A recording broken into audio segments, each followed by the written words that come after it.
നമസ്കാരം, ഞാൻ doctor Simi Haris, Thiruvananthapuram SUT ഹോസ്പിറ്റലിലെ സീനിയർ കൺസൾട്ടൻറ്റ് ഗൈനക്കോളജിസ്റ്റാണ്. ഞാനിന്നിവിടെ പറയുന്നത് മുലയൂട്ടലിൻ്റെ പ്രാധാന്യത്തെക്കുറിച്ചാണ്. മുലയൂട്ടൽ എന്ന് പറയുന്നത് ശരിക്കും പ്രകൃതിയുടെ ഒരു പ്രതിഭാസമാണ്. അത് ഒരു കുഞ്ഞിന് അമ്മ നൽകുന്ന വെറും ഒരു ഭക്ഷണമല്ല, അതിൽ കൂടെ അമ്മയുടെ സ്നേഹവും സാന്ത്വനവും കരുതലും എല്ലാം ഉണ്ട്. ഒരു അമ്മയും കുഞ്ഞും തമ്മിലുള്ള ആദ്യത്തെ ആ ഒരു ബോണ്ടിങ് തുടങ്ങുന്നത് മുലപ്പാൽ കൊടുക്കുന്നതിലൂടെയാണ്. അതുകൊണ്ട് തന്നെ അതിൻ്റെ ആ ഒരു ഇമ്പോർട്ടൻസ് വളരെയധികം ആവശ്യമുള്ളതാണ്. അത് അമ്മ അറിഞ്ഞിരിക്കേണ്ടതുമാണ്. എന്തൊക്കെയാണ് മുലയൂട്ടൽ കൊണ്ടുള്ള പ്രയോജനങ്ങൾ?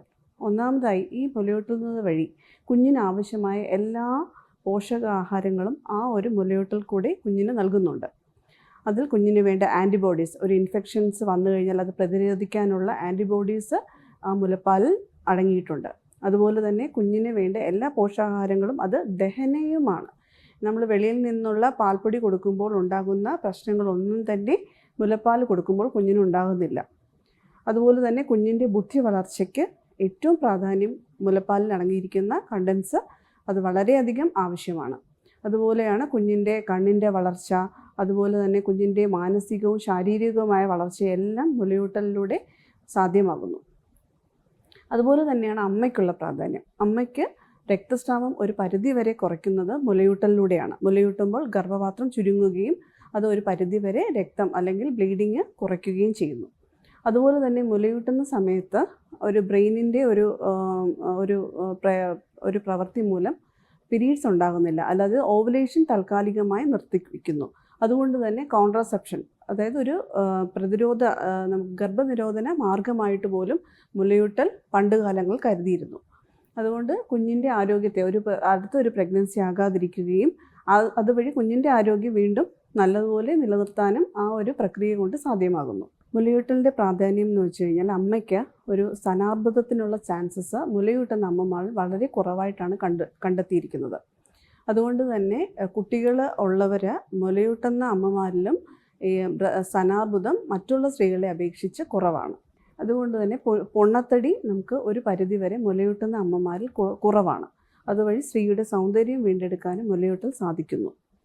ഇനി മുലയൂട്ടലിൻ്റെ ഒരു പ്രധാന പ്രശ്നം എന്ന് വെച്ച് കഴിഞ്ഞാൽ, അതായത് അമ്മ അഭിമുഖീകരിക്കുന്ന ഒരു പ്രശ്നം, അതെങ്ങനെ അത് സാധ്യമാകുന്നു എന്നുള്ളതാണ്. നമ്മൾ വിചാരിക്കും വളരെ ഒരു നാച്ചുറൽ ഒരു പ്രകൃതി സ്വന്തമായ ഒരു പ്രക്രിയയാണ്, അത് വളരെ എളുപ്പമാണെന്ന് തെറ്റിദ്ധരിക്കപ്പെടാം. പക്ഷെ അങ്ങനെയല്ല. കുറച്ച് നമ്മൾ അതിനെക്കുറിച്ച് ആധികാരികമായ കുറച്ച് കാര്യങ്ങൾ അറിയേണ്ടതുണ്ട്. ഒന്നാമതായി, കുഞ്ഞ് ജനിക്കുമ്പോൾ ഉടനെ തന്നെ മുലപ്പാൽ കൊടുക്കാനായിട്ട് തുടങ്ങുന്നു. അതിൽ കൊളസ്ട്രോൾ എന്നടങ്ങിയിരിക്കുന്ന ഒരു പദാർത്ഥമുണ്ട്. അത് കുഞ്ഞിൻ്റെ ആരോഗ്യത്തെ സംബന്ധിച്ചിടത്തോളം വളരെ ഇമ്പോർട്ടൻ്റ് ആണ്.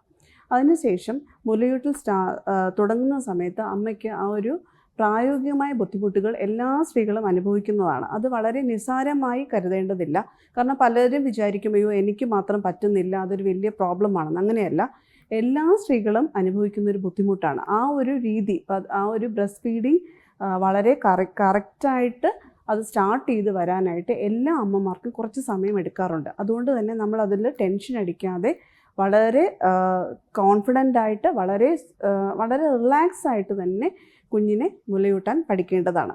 ഒന്നാമതായി നമ്മുടെ പൊസിഷൻ. നമുക്ക് ചിലപ്പോൾ സിസേറിയൻ കഴിഞ്ഞിട്ട് ഇരിക്കാൻ പറ്റിയില്ലെങ്കിൽ ഈവൻ ചരിഞ്ഞു കിടന്നു പോലും അത്യാവശ്യ ഘട്ടങ്ങളിൽ നമുക്ക് മുലയൂട്ടാവുന്നതാണ്. അതുപോലെ കുഞ്ഞിൻ്റെ പൊസിഷൻ, കൈകളിൽ കുഞ്ഞിനെ സുരക്ഷിതമായി വയ്ക്കുകയും റിലാക്സ് ചെയ്ത് നമ്മളൊരു ചെയറിൽ വളരെ റിലാക്സ് ചെയ്തിരുന്നു ടെൻഷനൊന്നും അടിക്കാതെ പാല് വരും എന്നുള്ള ഒരു കോൺഫിഡൻസോട് കൂടി തന്നെ കൊടുക്കുക. അതുപോലെ തന്നെ കുഞ്ഞിൻ്റെ മുലയൂട്ടുമ്പോൾ ആ ഒരു നിപ്പിൾ മാത്രമല്ല, ഏരിയോള എന്ന് പറയുന്ന ആ കറുത്ത ഭാഗം മൊത്തം കുഞ്ഞിൻ്റെ വായ്ക്കകത്ത് ചെല്ലണം.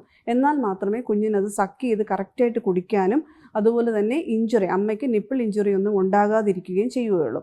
അപ്പോൾ ഈ ഒരു കാര്യം നമുക്കത് 1-2 ദിവസം എടുക്കും അതൊന്ന് യൂസ്ഡ് ആയിട്ട് വരാൻ. അപ്പോൾ ആ സമയത്ത് കുഞ്ഞിന് പാല് കിട്ടുന്നില്ല, അല്ലെങ്കിൽ കുഞ്ഞ് വെയിറ്റ് പോകുന്നു എന്ന് പറഞ്ഞ് ടെൻഷൻ അടിച്ച് നമ്മൾ പെട്ടെന്നൊരു തീരുമാനമെടുത്ത് ഒരു ഫോർമുല മിൽക്കിലോട്ട് പോകേണ്ട കാര്യമില്ല. അത് വളരെ റിലാക്സ് ചെയ്തു ആരും ടെൻഷൻ അടിപ്പിക്കാതിരുന്നു കഴിഞ്ഞാൽ സ്ട്രെസ് ഇല്ലെങ്കിൽ തന്നെ പാലിൻ്റെ ഉൽപ്പാദനം കുറച്ച് കൂടുതലായിരിക്കും. പിന്നെ അതുപോലെ തന്നെ അമ്മ ധാരാളം വെള്ളം കുടിക്കേണ്ടതായിട്ട് വരും, പോഷകാഹാരങ്ങൾ കഴിക്കേണ്ടതായിട്ട് വരും.